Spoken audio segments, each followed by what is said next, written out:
Assalamualaikum warahmatullahi wabarakatuh. Izin Bu, izin semuanya. Perkenalkan nama saya Alvin Prayoga. Saya dari kelas TPTP 3A dengan NIRM 01042229. Saya di sini akan sedikit menjelaskan mengenai statistika. Statistika merupakan ilmu statistik yang dimana ilmu ini biasa digunakan untuk mengumpulkan data, menyajikan data, menganalisis data, dan menginterpretasikan data. Statistika atau ilmu statistik terbagi atas dua. Yang pertama, statistik deskriptif, dan yang kedua, statistik inferensial. Statistik deskriptif merupakan ilmu statistik yang berisi kegiatan bagaimana isi data dikumpulkan, diringkas atau disajikan, dan dipaparkan. Contoh dari statistik deskriptif yaitu menghitung mean, median, modus, mencari standar deviasi, dan sebagainya. Kemudian statistik inferensial merupakan ilmu statistik yang berisi kegiatan berupa menganalisis data yang telah dikumpulkan, menginterpretasikannya melalui hasil analisis data hingga dilakukan pengambilan keputusan atau penarik kesimpulan. Contoh dari statistik inferensial ini yaitu uji beda data, uji hubungan dua variabel, uji regresi, dan lain-lain. Statistik deskriptif terbagi atas terbagi atas tiga.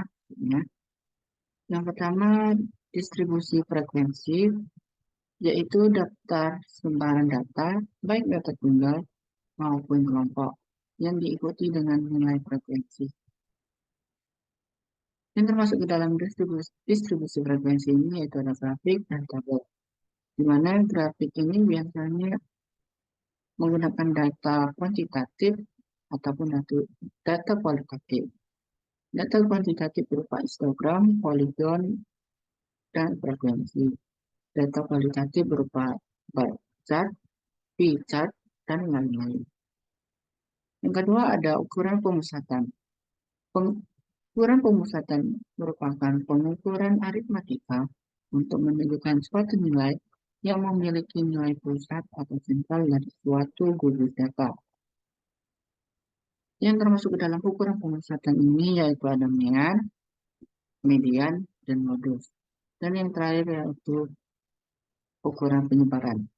Ukuran penyebaran merupakan pengukuran statistik yang digunakan untuk mengetahui luas penyebaran, variasi, homogenitas, atau stabilitas data.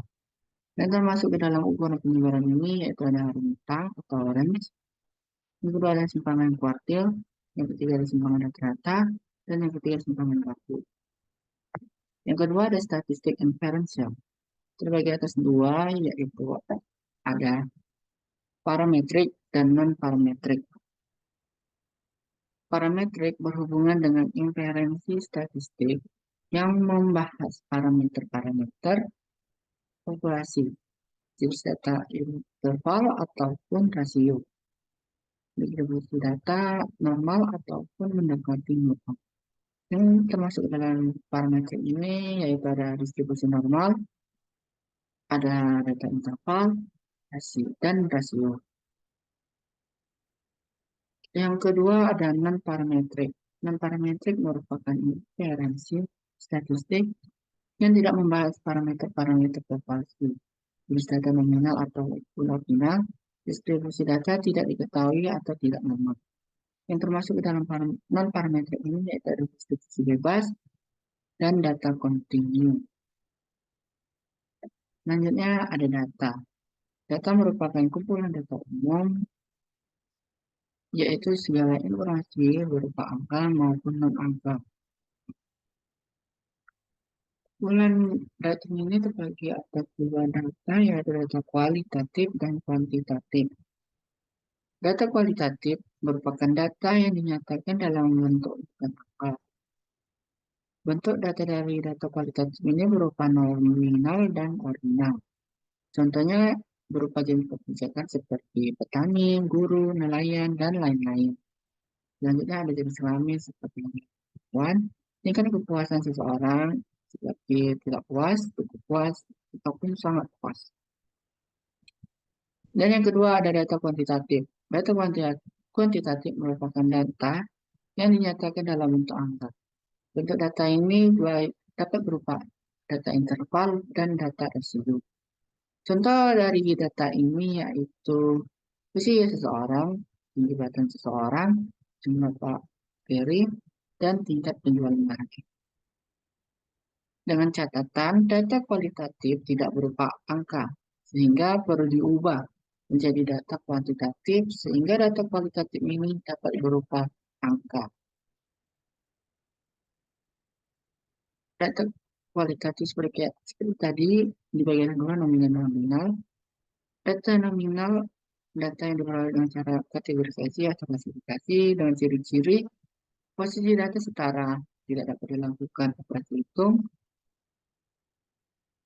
Contoh dari data nominal ini yaitu laki-laki berukuran 1, perempuan berukuran 2. Dan data ordinal merupakan data yang diperoleh dengan cara kategorisasi ataupun klasifikasi di mana antara data memiliki hubungan.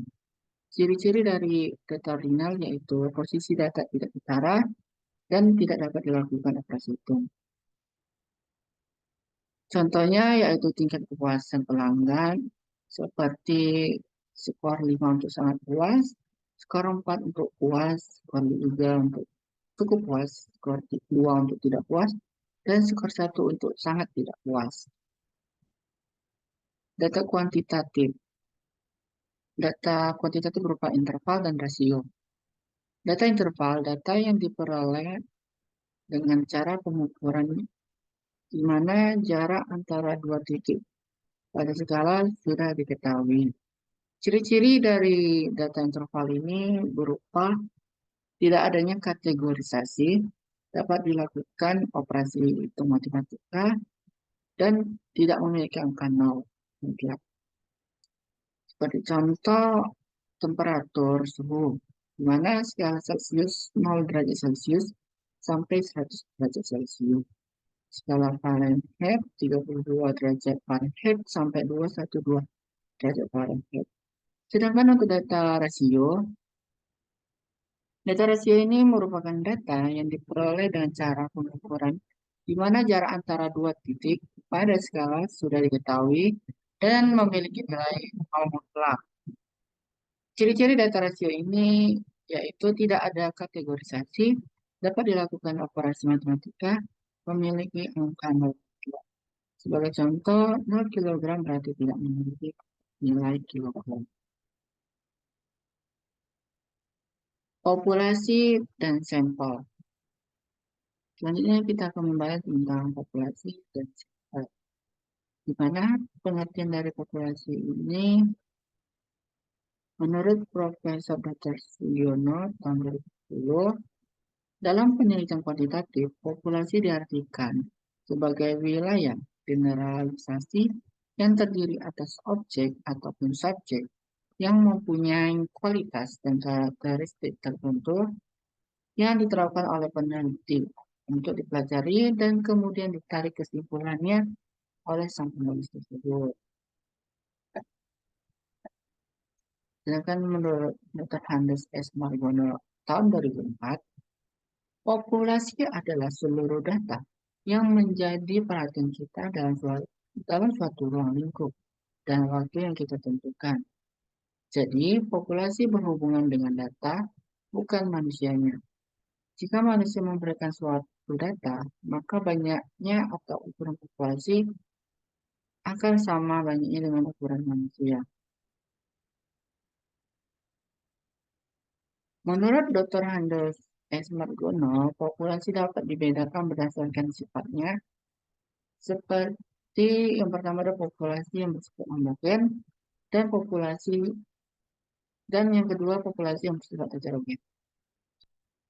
Populasi yang bersifat homogen merupakan populasi yang unsur-unsurnya memiliki sifat yang sama, sehingga tidak perlu dipersoalkan jumlahnya. secara kuantitatif. Sedangkan populasi yang bersifat heterogen merupakan populasi yang unsur-unsurnya memiliki sifat ataupun keadaan yang bervariasi sehingga perlu ditetapnya batas-batasnya, baik secara kualitatif maupun kuantitatif. Selanjutnya yaitu pengertian sampel. Sampel dapat diartikan adalah sebagian dari populasi. Sampel yang baik adalah sampel yang memiliki populasi atau representatif. Artinya, yang menggambarkan keadaan populasi atau mencerminkan populasi secara maksimal maupun mewakilkan sampel juga berupa duplikat dari populasi tersebut. Populasi pada tugas akhir. Kenapa hipotesis ini perlu digunakan pada tugas akhir? Hipotesis merupakan pendugaan parameter, di mana parameter ini adalah nilai yang mengikuti sebagai acuan, keterangan atau informasi yang dapat menjelaskan batas-batas atau bagian-bagian tertentu dari suatu sistem. Kemudian hipotesis ini dilakukanlah pengujian, diuji berdasarkan data dengan metode statistik.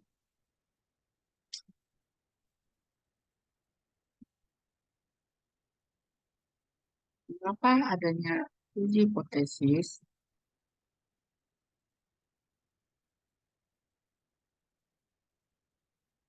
Mengapa ada hipotesis dalam tugas akhir?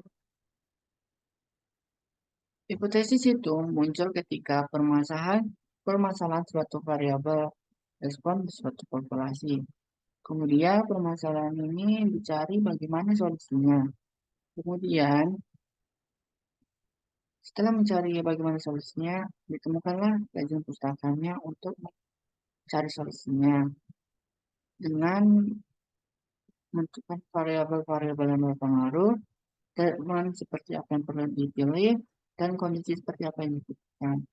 Setelah itu muncullah dugaan ataupun hipotesisnya. Kemudian dugaan ataupun hipotesis ini diuji kebenarannya dengan menggunakan data sampel. Kemudian setelah diuji kebenaran dengan data sampel ini, dapat ditariklah kesimpulan untuk populasi tersebut. Sebagai contoh hipotesis pada tugas akhir. Permasalahan yang muncul yaitu rendahnya produktivitas kakao di Kecamatan Bandar, Kabupaten Simalungun. Studi literatur yang digunakan yaitu kurangnya penggunaan bibit unggul mempengaruhi produktivitas kakao.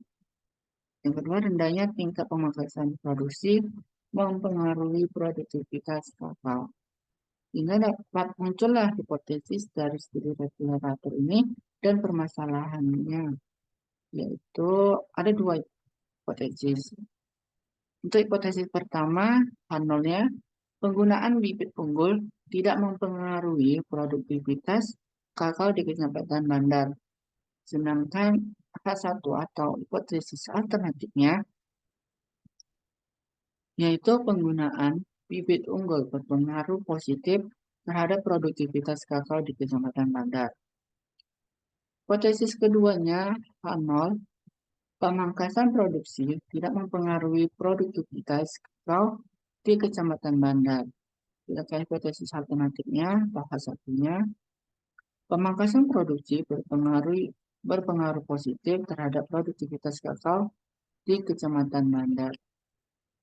Setelah hipotesis ini muncul, maka dapat dilakukanlah pengujian hipotesis tersebut dengan menggunakan model regresi linear berganda dengan penggunaan uji T. Setelah uji ini dilakukan untuk menentukan atau untuk membuktikan kebenaran hipotesis tersebut, kegiatan selanjutnya yang dapat dilakukan yaitu menarik kesimpulan dari hipotesis tersebut. Uji hipotesis statistik. Hipotesis merupakan dugaan, sedangkan hipotesis statistik dugaan tentang parameter. Dengan rata-rata yang disebutkan dengan nol, maksudnya rata-rata yang disimpulkan dengan mu, dan saja ada varian yaitu alfa pangkat 2 dalam proporsi dengan simbol P. Hipotesis statistik merupakan dugaan tentang parameter. Dilakukanlah pengujian. Ujian ini dilakukan secara empirik ataupun berdasarkan data yang didapatkan. Kemudian dapatlah pengujian hipotesis tersebut. Ada dua jenis hipotesis statistik. Yang pertama, hipotesis nol, di mana hipotesis nol ini disebutkan dengan nol. Nol merupakan dugaan awal dari hipotesis tersebut. Dengan hipotesis alternatif, biasa disimpulkan dengan H1 yang merupakan lawan dari nol. Jenis pengujian statistik. Ada dua uji hipotesis, yaitu uji hipotesis satu arah dan uji hipotesis dua arah. Untuk uji hipotesis satu arah, terdapat dua uji hipotesis. Yang pertama, uji hipotesis sisi kiri. Yang kedua ada hipotesis sisi kanan.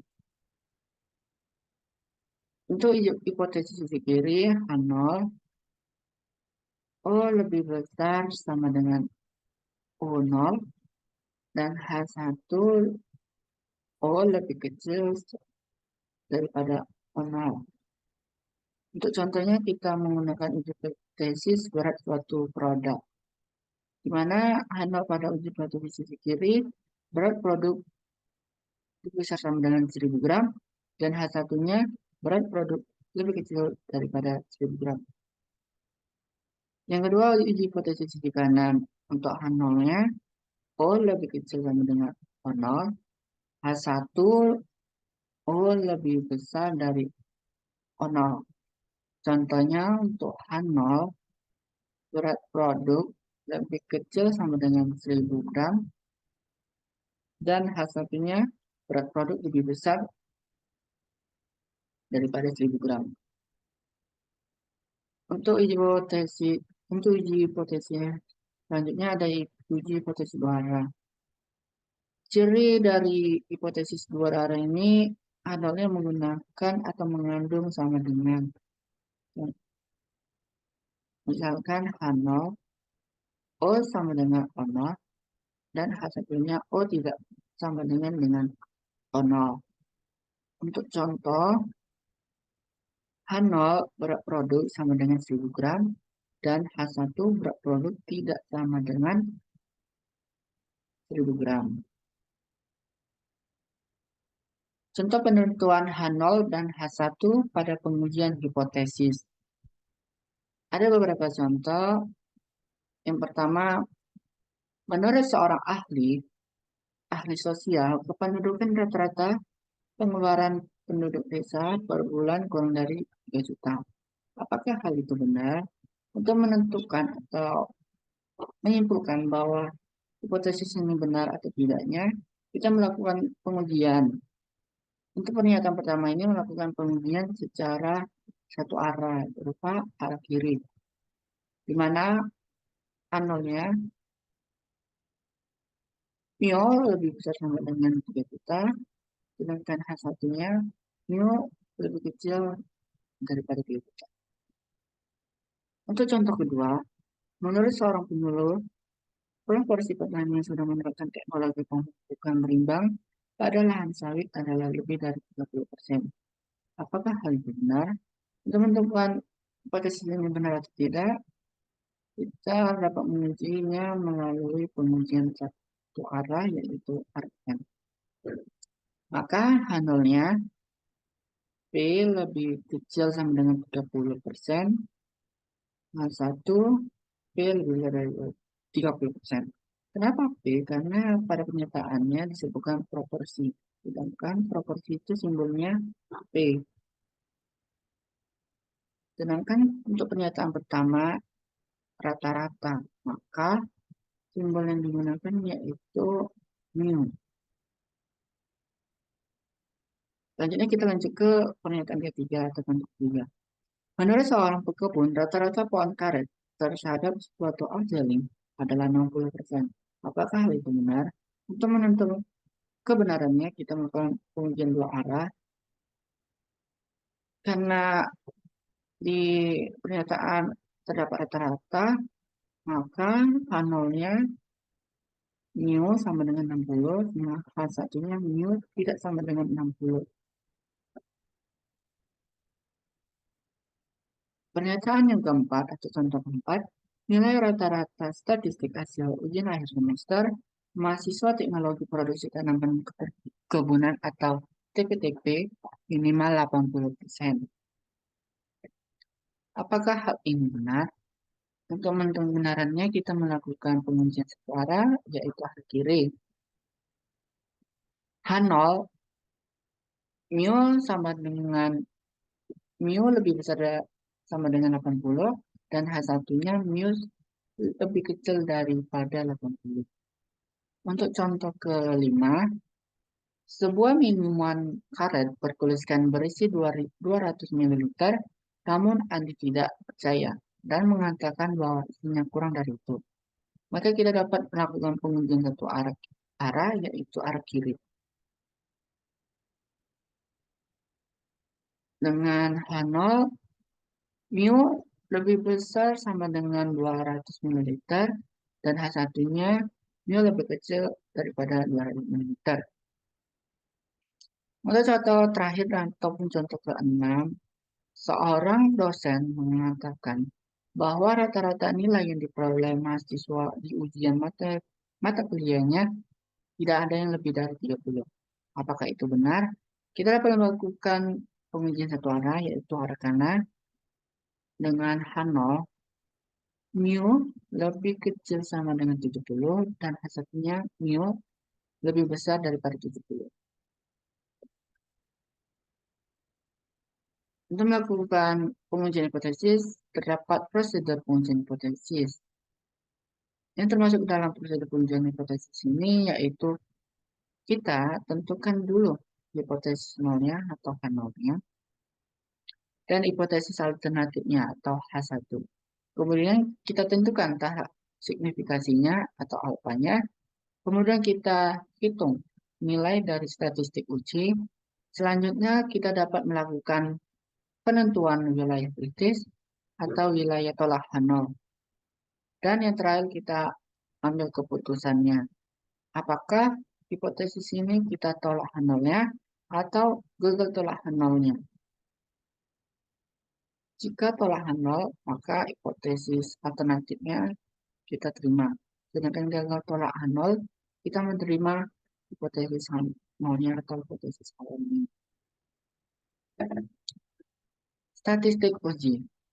Fungsi peubah acak adalah untuk mendapatkan nilai yang akan digunakan pada pengujian hipotesis statistik.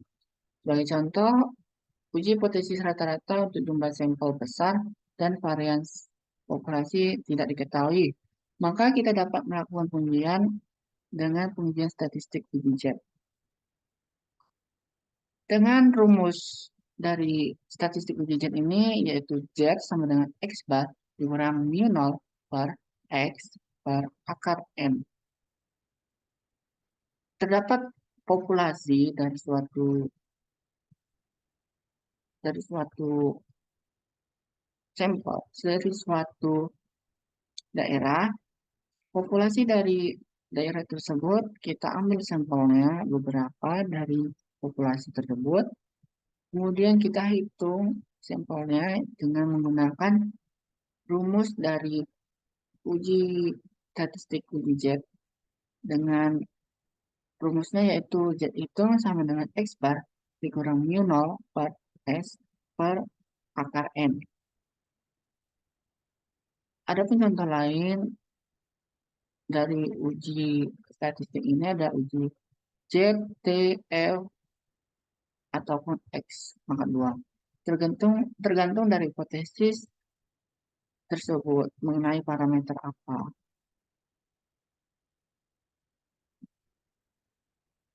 Penentuan wilayah kritis atau wilayah tolak nol dan pengambilan keputusan.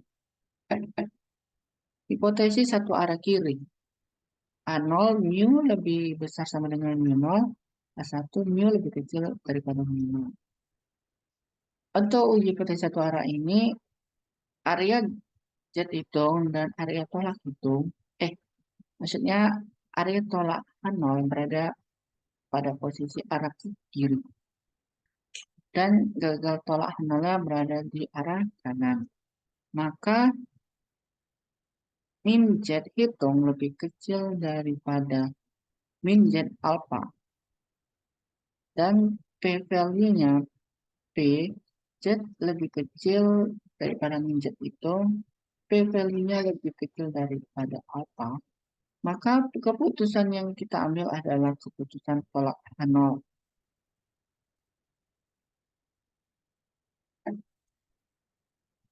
Selanjutnya, penentuan wilayah kritis, wilayah tolak nol, dan pengambilan keputusan pada uji hipotesis satu arah, yaitu arah kanan. H0, mu lebih kecil sama dengan mu 0, H1, mu lebih besar mu 0. Untuk diagram ataupun dari uji hipotesis satu arah kanan ini, Z hitung dan tolak H0 berada di sebelah kanan. Dan Z hitungnya dan Z alfanya bernilai positif. Berbeda dengan yang sebelah kiri tadi, bernilai negatif. Maka Z hitung lebih besar daripada Z alfa. Dan p-value sama dengan P, Z lebih besar daripada Z hitung. P-value-nya lebih besar daripada alfa. Maka keputusan yang kita ambil dari penentuan wilayah kritis dari uji hipotesis satu arah kanan ini yaitu keputusan tolak nol. Selanjutnya penentuan wilayah kritis, wilayah tolak nol dan pengambilan keputusan untuk uji hipotesis dua arah. H0 mu sama dengan mu 0, H1 mu sama dengan tidak sama dengan mu 0. Untuk dua arah ini ada dua diagram. Diagram pertama, untuk uji hipotesis dua arah ini, area tolak hitungnya berada di dua sisi, yaitu di kanan dan di kiri. Yang berbeda yaitu pada diagram pertama, min Z hitungnya berada di sebelah kiri. Sedangkan yang satu lagi Z hitungnya sebelah kanan dan bernilai positif. Maka min Z hitung lebih kecil dari min Z alpha per 2. Dan p-value-nya terdapat 2, yaitu p-value sama dengan p Z lebih kecil daripada min Z hitung dikalikan 2. Dan p-value sama dengan p Z lebih besar daripada Z hitung dikalikan 2. P-value lebih kecil dari alpha, maka keputusannya keputusan tolak nol. Uji hipotesis rata-rata satu populasi. Pengujian nilai tengah satu populasi yaitu suatu contoh acak diambil dari satu populasi normal berukuran R. Tujuannya adalah untuk menguji apakah parameter mu sebesar nilai tertentu. Katakanlah mu 0.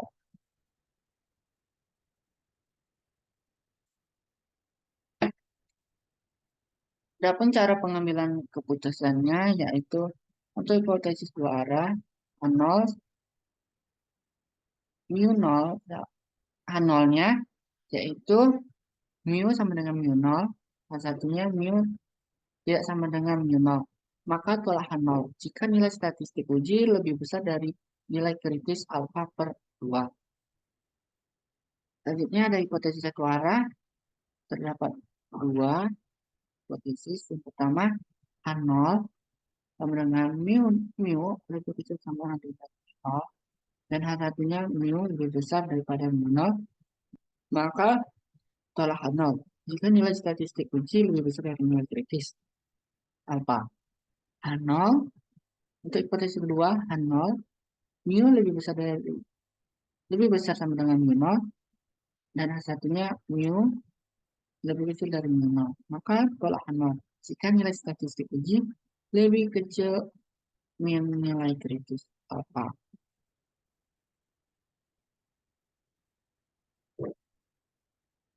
Daerah kritis pada taraf nyata. Besarnya taraf nyata sangat tergantung pada bidang yang sedang dikaji. Daerah penolakan nol sangat tergantung dari bentuk hipotesis alternatif, yaitu H1, dan statistik uji. H1, mu dikurang mu 0, maka tolak 0. Jika Z hitung lebih kecil daripada min Z alpha atau T hitung lebih kecil daripada min T. Yang selanjutnya H1 mu lebih besar daripada mu 0, maka tolak 0 jika Z hitung lebih besar dari Z alpha atau T hitung lebih besar dari T. Dan yang terakhir ada hipotesis satu atau hipotesis alternatif, mu tidak sama dengan mu 0, maka tolak 0 jika determinan ZA lebih besar dari Z alpha per 2 atau determinan T hitung lebih besar daripada T.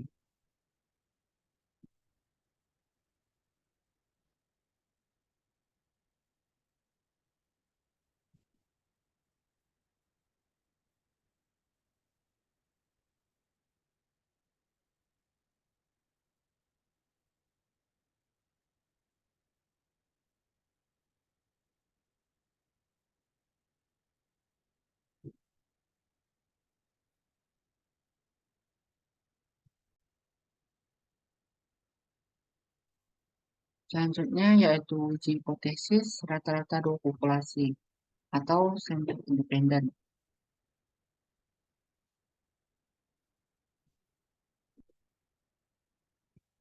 Pengujian nilai tengah berupa dua populasi, yaitu membandingkan nilai tengah dua populasi. Di antaranya yang pertama, setiap populasi diambil contoh acak berukuran tertentu, bisa sama, bisa juga tidak sama. Yang kedua, pengambilan kedua contoh saling bebas. Tujuannya yaitu untuk menguji apakah parameter mu1 sama atau tidaknya dengan parameter mu2.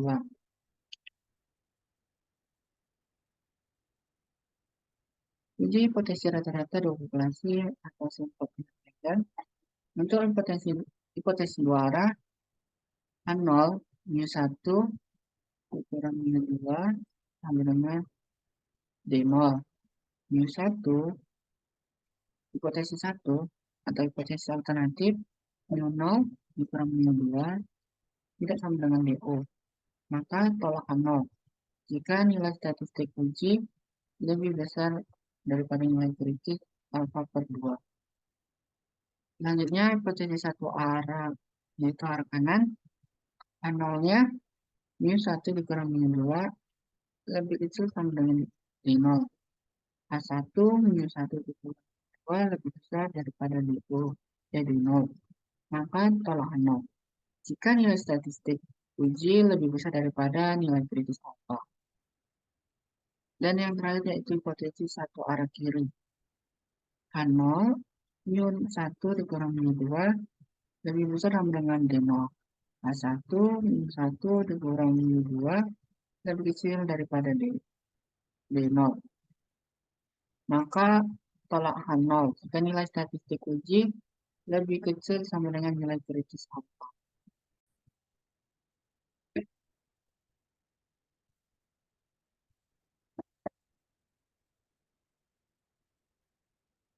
Untuk statistik uji atau sampel independen ada beberapa rumus. Untuk untuk uji 1 dan 2, jika diketahui sigmanya, maka rumusnya yaitu Z sama dengan X1 bar dikurang X2 bar. Z sama dengan X bar 1 dikurang X bar 2 dikurang D0 per akar sigma 1 pangkat 2 per N1 ditambah sigma 2 pangkat 2 per N2. Jika sigma tidak diketahui, maka ada dua rumus, yaitu untuk sigma 1 sama dengan sigma 2, dan sigma 1 tidak sama dengan sigma 2. Untuk sigma 1 sama dengan sigma 2, menggunakan rumus T sama dengan X bar 1 dikurang X bar 2 dikurang D0 per SP akar 1 per N1 tambah 1 per N2. Itu untuk rumus T-nya. Untuk rumus SP pangkat 2 sama dengan X1 pangkat 2 buka kurung N1 dikurang 1 tutup kurung ditambah X2 pangkat 2 buka kurung N2 dikurang 1 tutup kurung per N1 ditambah N2 dikurang dengan 2. Dan untuk rumus DF-nya yaitu N1 ditambah N2 dikurangkan dengan 2. Selanjutnya untuk sigma 1 tidak sama dengan sigma 2, maka menggunakan rumus TF sama dengan buka kurung S1 pangkat 2 per N1 tambah S2 pangkat 2 per N2 tutup kurung pangkat 2 per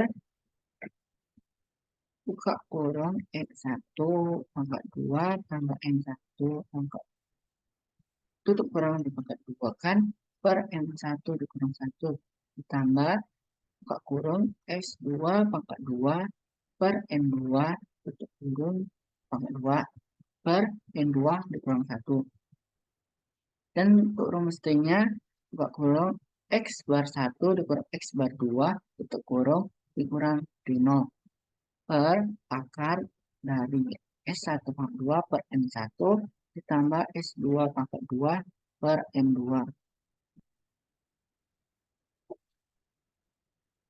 Uji hipotesis kesamaan varians dua populasi. Hipotesisnya yaitu H0 sigma 1 pangkat 2 sama dengan sigma 2 pangkat 2 dan H1-nya sigma 1 pangkat 2 tidak sama dengan sigma 2 pangkat 2, maka tolak 0 jika F itu lebih besar dari F alpha, di mana P1 dan P2. Nilai F untuk menguji sigma 1 pangkat 2 sama dengan sigma 2 pangkat 2 adalah rasio, maka F sama dengan S1 pangkat 2 per S2 pangkat 2. Untuk mengetahui distribusi F dengan derajat bebas P1 sama dengan N1 kurang 1 dan P2 sama dengan N2 dikurang 1. Uji hipotesis rata-rata dua populasi sampel dependen atau berpasangan. Uji hipotesis rata-rata dua populasi atau sampel dependen atau pengamatan berpasangan terdapat perbedaan. Untuk sampel dependen, unit sampel untuk kedua kelompok sampel berbeda. Sedangkan sampel dependen, unit sampel untuk kedua kelompok sampel sama. Perbedaan nilai sampel di antara dua kelompok sampel karena adanya pemberian perlakuan yang berbeda. Yang selanjutnya untuk sampel independen tidak untuk melihat perubahan yang disebabkan oleh perlakuan tertentu.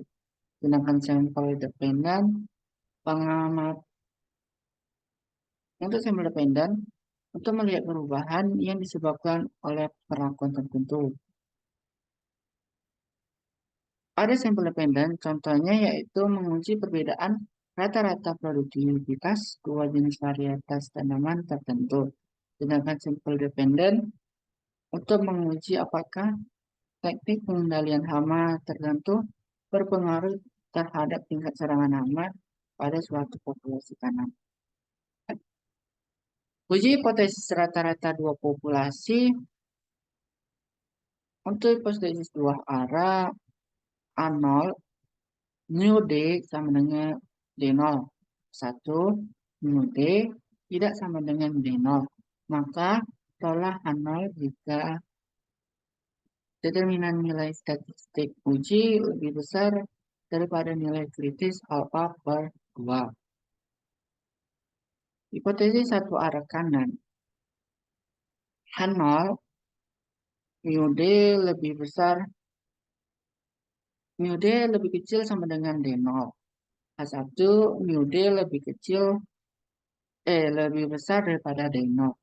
Maka tolak H0 jika nilai statistik uji lebih besar dari nilai kritis alfa. Untuk hipotesis satu arah kiri, H0 yaitu mu D lebih besar sama dengan D0 dan H1 mu D lebih kecil daripada D0. Maka tolak H0 jika nilai statistik uji lebih kecil daripada nilai kritis. Statistik uji atau sampel dependen atau pengamatan berpasangan. Untuk statistik uji ini menggunakan rumus yaitu T sama dengan determinan T sama dengan D bar per D0 per SD per akar N dengan TN kurang 1. Misalkan sebelumnya X11 dengan X21, maka sesudah dikurang sebelumnya X21 dikurang X11 dapatlah D1-nya. Seterusnya hingga X1 untuk sebelum X1N dan sesudah X2N dikurangkan S2N dikurang S1N, maka hasilkanlah DN. Maka rumus selanjutnya yaitu D bar sama dengan sigma NI sama dengan 1 DI per N. SD sama dengan akar 1 dikurang N kurang 1 sigma N kurang 1 I kurang 1 I sama dengan 1 kurang DI dikurang D bar kurang pangkat 2. Uji potensi proporsi satu populasi.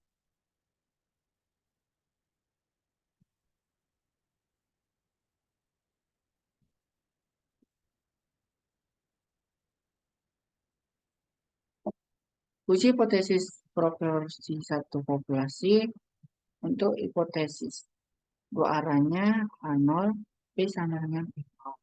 Satu P tidak sama dengan P0, maka tolak A0 jika ditemukan nilai statistik uji lebih besar daripada nilai kritis alfa per 2. Untuk hipotesis satu arah kanan A0 P lebih kecil sama dengan P0, P1 P lebih besar dari P0. Maka tolak H0 jika nilai statistik uji lebih besar daripada nilai kritis alfa. Dan hipotesis satu arah kiri H0 yaitu P lebih besar sama dengan P0 dan P lebih kecil dan H1 P-nya lebih kecil dari P0. Maka tolak H0 jika nilai statistik uji lebih kecil daripada min nilai 4.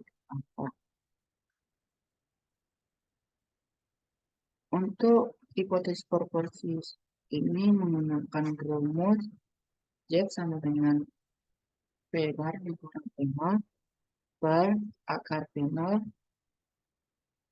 buka kurung 1 dikurang P0 tutup kurung per N. Dengan P0 lebih besar dari 5 dan N 1 dikurang P0 lebih besar dengan 5. P bar yaitu sigma dari kejadian per N. Sebagai contoh, misalkan suatu populasi terdapat 100.000 jiwa, 100.000 jiwa ini disumbangkan dengan N, kita akan mengambil sampelnya apakah 70,1% dari 100.000 orang ini merupakan penduduk yang berbahagia, maka disambungkan dengan tidak. Dengan S 100.000 dengan M 70,1% bebas, diambil hipotesisnya jika 70% tetap berbahagia.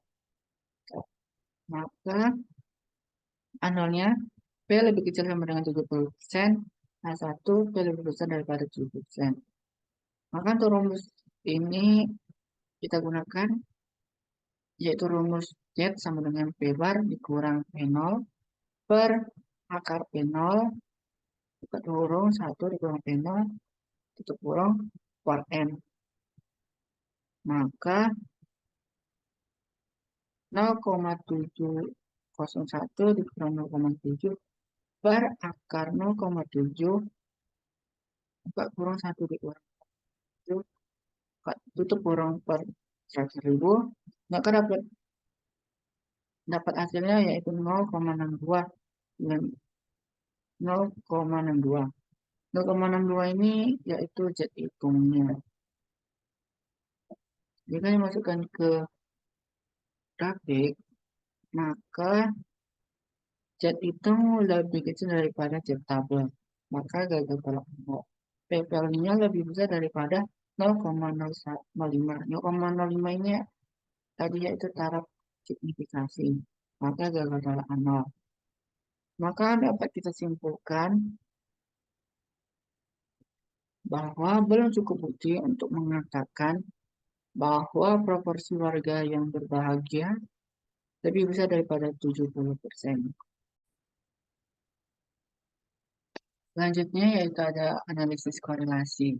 Analisis korelasi ini bermanfaat atau bertujuan untuk mengetahui derajat hubungan antara dua variabel atau lebih. Yang kedua, ukuran yang digunakan untuk mengetahui derajat hubungan disebut koefisiensi korelasi. Koefisien korelasi digunakan untuk mengukur kuat hubungan antara variabel atau bentuk atau arah hubungan dan besar kontribusi variabel terhadap variabel terikat. Bentuk atau arah hubungan di antar variabel, koefisien korelasi dinyatakan dalam positif ataupun negatif.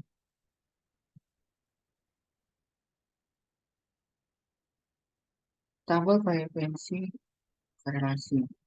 Untuk interval nilai 0 sampai 0,199, kekuatan hubungannya sangat rendah atau lemah sekali.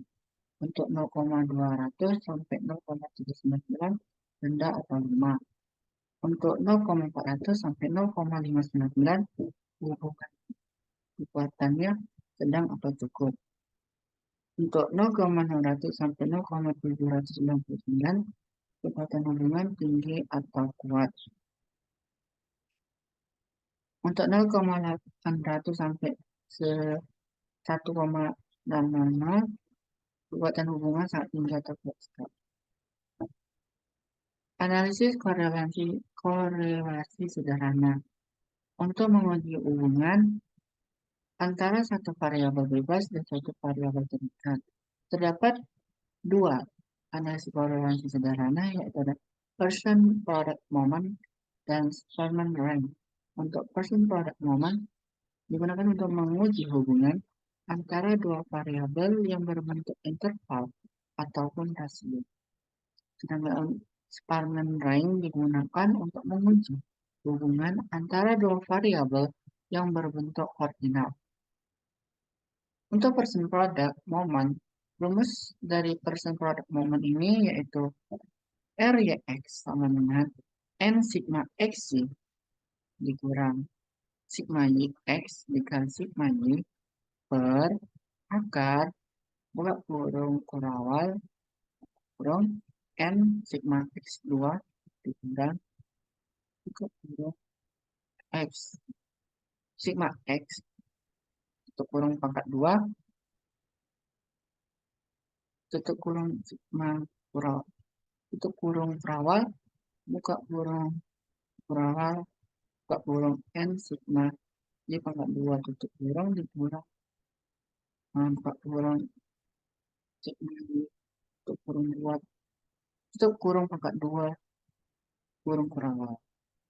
Di mana keterangannya R sama dengan koefisiensi korelasi, N sama dengan jumlah data, sigma X sama dengan jumlah ekor variabel X, sigma Y jumlah ekor variabel Y. Untuk contohnya yaitu seorang peneliti ingin mengetahui hubungan lamanya tidur, kita beri nama X dengan stabilan atmosfer informasi yaitu Y dalam penelitian sebagai berikut.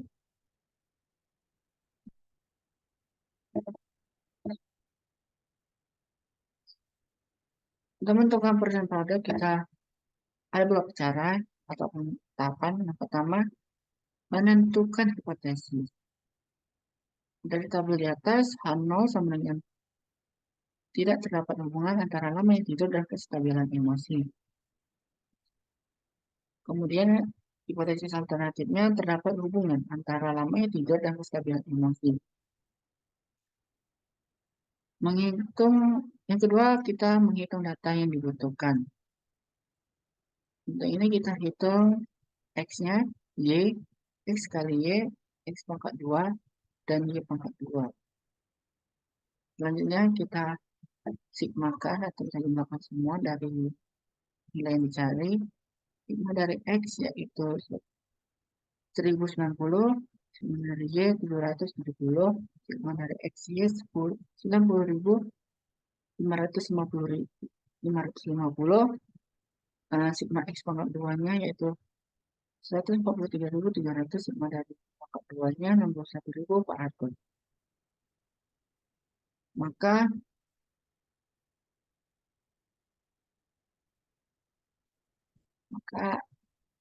N dari data ini yaitu 10.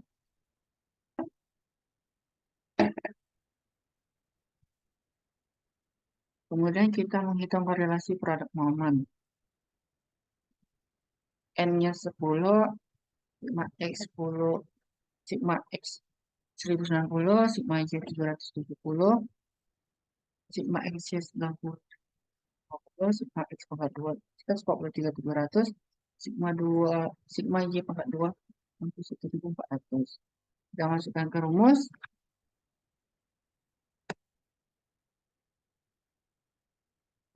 Rumus RYX 10 dikali 10 90.550 dikurang 1090 dikali 770 per akar 10 kali 143.700 dikurang 1090 pangkat 2 dikalikan 10 dikali 61.400 dikurang 770 pangkat 2. Selanjutnya sampai dapat dihasilkan 66.200 per akar 248.900 dikali 21.100. Maka RYX-nya 66.200 per akar 525,179 kalau potong RYX sama dengan 66.200 per 72.469,235 dan dapat dihasilkan 0,913.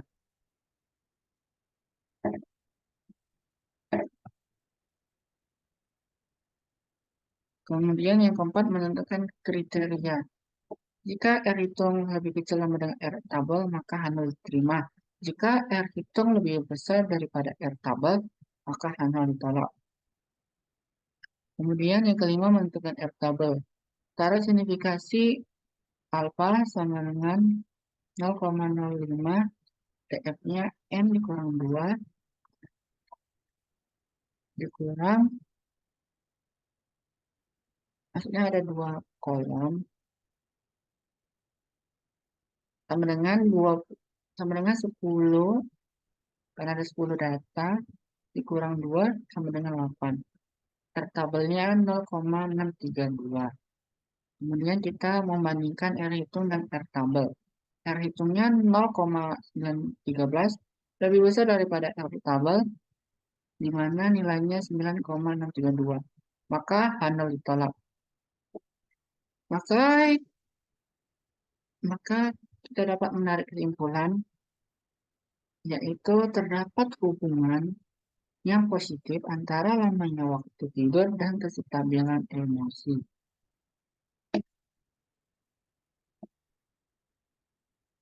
Dan tadi untuk person product moment, selanjutnya kita ke Spearman rank.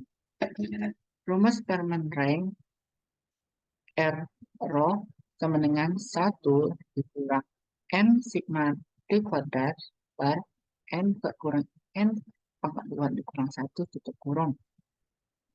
Dengan keterangan R rho merupakan koefisien korelasi Spearman rank, N sama dengan jumlah data, dan D beda peringkat yang berpasangan.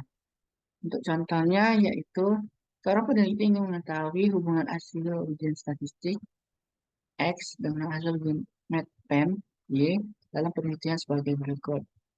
Berikut tabel yang disajikan.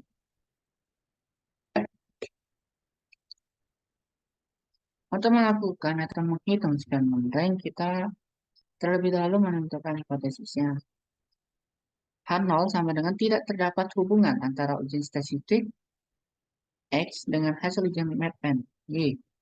Dan hipotesis alternatifnya terdapat hubungan antara hasil ujian statistik X dengan hasil ujian MATPAN. Kemudian kita menentukan rankingnya.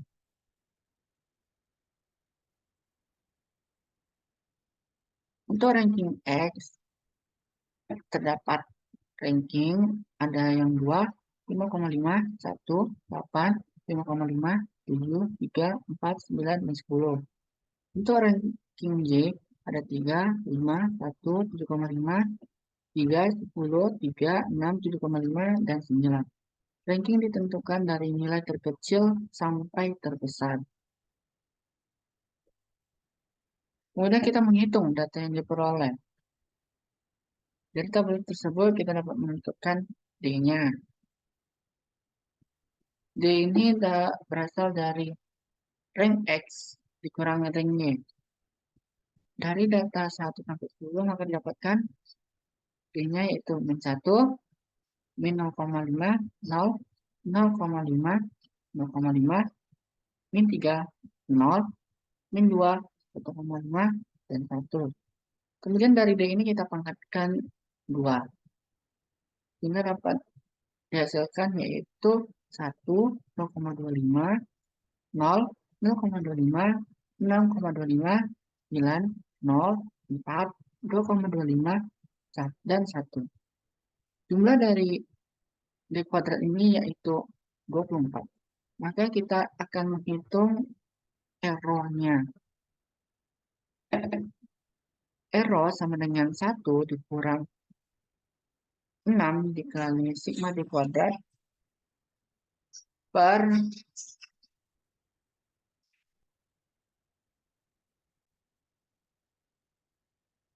baik saya ulangi, untuk menghitung korelasi bilangan, R sama dengan 1 dikurang 6 sigma D kuadrat dikali N, kuadrat huruf N2, N pangkat 2 dikurang 1. Maka kita masukkan semua datanya,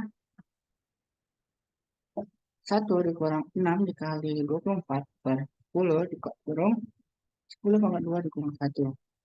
Maka dapat dihasilkan atau dapat kita hitung 1 dikurang 44 dikurang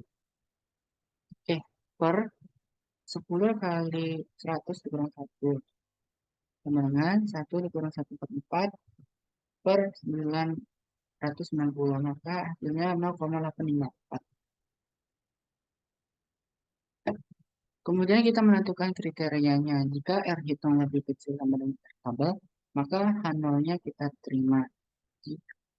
Dan apabila jika R hitung lebih besar daripada R tabel, maka H0 ditolak. Selanjutnya kita menentukan R tabelnya. Cara signifikasi alfa sama dengan 0,05%, 0,05 atau 5%, dan N-nya 10, R tabelnya 0,648. Maka kita dapat hitung atau membandingkan R hitung dan R tabel.